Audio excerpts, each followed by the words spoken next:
الاستزراع السمكي المكثف في السعوديه مش مشروع صغير، ده قرار ممكن ينجح جامد وممكن يخسر ملايين. انا اسلام ابو عطيه، مهندس استزراع سمكي. شغلي هو تشغيل واداره مشاريع استزراع سمكي مكثفه في ظروف صعبه. اللي هتسمعه هنا مش كلام من على النت وخلاص، ده خبره موقع، قرارات اتعملت واخطاء اتدفع ثمنها. الحلقه دي هتجاوب على سؤال واحد مهم: ليه مشاريع الاستزراع السمكي المكثف في السعوديه بتفشل؟ هنطلع من الحلقه دي بخريطه واضحه للاخطاء اللي بتخلي المشروع يفشل او القرارات اللي بتخلي المشروع ينجح. لو هنعمل اختصار سهل، فالمشاريع بتقع عشان 4 حاجات اساسيه. اول حاجه عندنا هي الميه مش بس ملوحه، كمان تركيبها الكيميائي وسعريه البير عندك وسعه الضخ مهمين جدا. تاني حاجه عندنا هي الحراره والاكسجين. الصيف في السعوديه مش هزار، الاكسجين بيهوي بسرعه وبيسبب عندك في المزرعه نفوق فجائي. ثالث حاجه عندنا هي التصميم والهندسه للمشروع، تصميم غلط يعني مشاكل تشغيل مستمره طول الدوره. رابع حاجه عندنا هي الاداره والقرار، غلطه في قرار واحد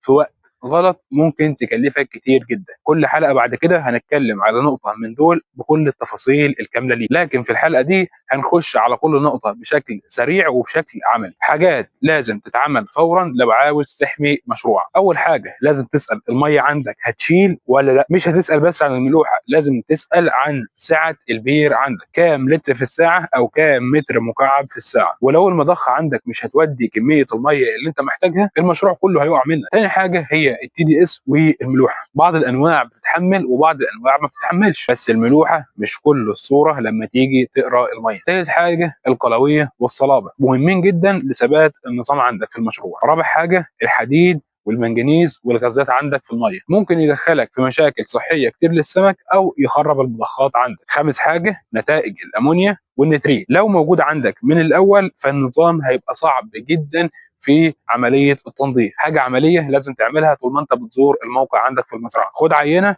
ووديها معاك المعمل واطلب تقرير كامل للمعايير دي كلها. لو المعمل طلع نتائج خارجه عن الارقام الطبيعيه لازم تفكر كويس هتعمل ايه قبل ما تبدا تفتح المحفظه عندك. تاني حاجه هي الحراره، لما درجه الحراره بتعلى قوي ذوبان الاكسجين في الميه بيقل والسمك عندك بيتعرض لاجهاد شديد جدا. النقطتين اللي هنا بيخسروه دايما سوء تقدير الطاقه عندك. لو المولدات او مصدر الكهرباء عندك مش مضمون بشكل كامل، ساعه واحده الكهرباء تقطع عندك في المزرعه ده يكفي انه يحصل عندك كارثه في المزرعه. تاني حاجه عندنا هي توزيع الهواء. الموضوع مش عدد بلورات ولا بدلات موجوده عندك في الارض، لازم تركز جدا في عمليات التوزيع. المهم يكون التوزيع ونظام التهويه عندك في المزرعه صح. عايزك تعمل حساب او استهلاك الاكسجين العملي مش النظري عندك في المزرعه، حسب الوزن الحي للسمك عندك في المزرعه في اكتر المواسم الحر، وكفي عندك في المزرعه او خلي عندك في المزرعه احتياطات للطاقه تكفي المزرعه من 24 ساعه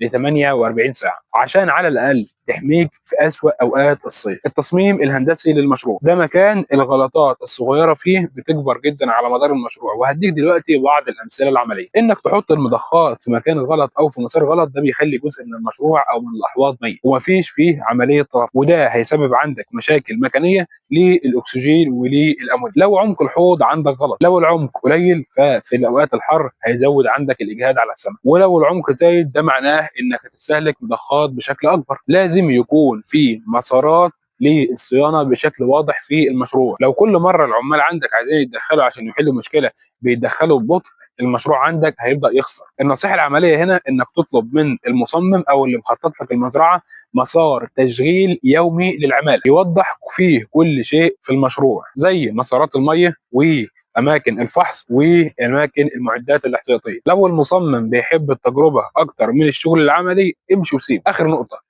الاداره والقرارات اللي بتخسر او بتكسب مشاريع كتير. السبب هنا ما بيكونش تقني بس، السبب هنا ممكن يكون ان القرار اتاخر او اتاخد في وقت غلط من غير بيانات. هديك دلوقتي شويه امثله عمليه. لو اخرت في تفريغ جزء من الحوض في اوقات بيحصل فيها نفوق للسمك، التاخير هنا هيخلي النفوق يتضاعف، او ان النظام عندك فقير لنظام مراقبه يومي واضح للمشروع. النتائج او القرارات بتتاخد مش بعد الكارثه، بتتاخد قبلها. حاجات عمليه دلوقتي هقولها لك لازم تعملها بشكل فوري. اول حاجه لازم يكون عندك لوحه تحكم يوميه للمزرعه، يكون فيها جدول فحص بسيط صباحي ومسائي للدي او ودرجه الحراره والبي اتش وسلوك السمك والمضخات، هل هي شغاله ولا فيها اي مشاكل واعطال. تاني حاجه لازم يكون عندك خطه طوارئ مكتوبه للمزرعه، خطوات واضحه اول ما يحصل عندك مشكله، سواء زياده الامونيا او انخفاض الاكسجين او اي مشكله تانية تحصل عندك في المزرعه. لازم يكون عندك خطه طوارئ لكل حاجه او كل سيناريو ممكن يحصل عندك في المزرعه. ثالث حاجه قرار واضح جدا للفصل، لو نسبه النفوق عندك بدات تزيد عن حد معين هتعمل فرز ولا هتوقف التشغيل في جزء من المشروع